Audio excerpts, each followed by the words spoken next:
Boss, thoughts mo sa mga fake na Yamalube sa Orange app? Yung nabili ko hindi kulay blue.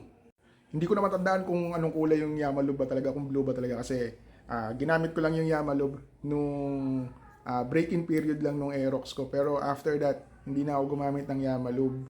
Pero regarding sa mga fake, syempre, hindi tayo sumusuporta sa paggamit ng mga fake products, lalo na sa mga motor natin kasi isipin mo, ang mahal ng motor natin tapos titipirin mo lang sa Yamalube na peke, di ba? Siyempre, doon na tayo sa tunay. Tapos, hindi mo alam, no, peke na ikarga mo. Mas magiging malaki gastos mo pag nagka-problema yun sa motor.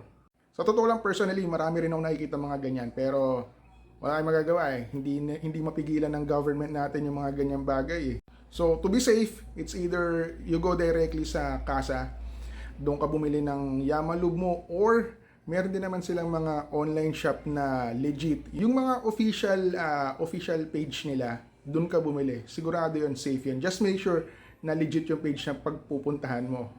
Sa mga gas stations, meron din yan. Tsaka syempre dun sa mga kilala na natin mga motorcycle shop. Yan, mga trusted natin dyan na mekaniko. Syempre, hindi magbibigay sa atin ng peke yan.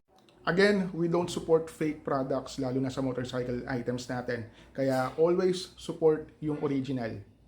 Ngayon, kung duda ka sa naikarga mo kung peke, tanggalin mo na agad. Huwag ka na magdalawang isip, huwag ka na manghinayang. Tanggalin mo na agad, then kumuha ka ng bago, ipalit mo.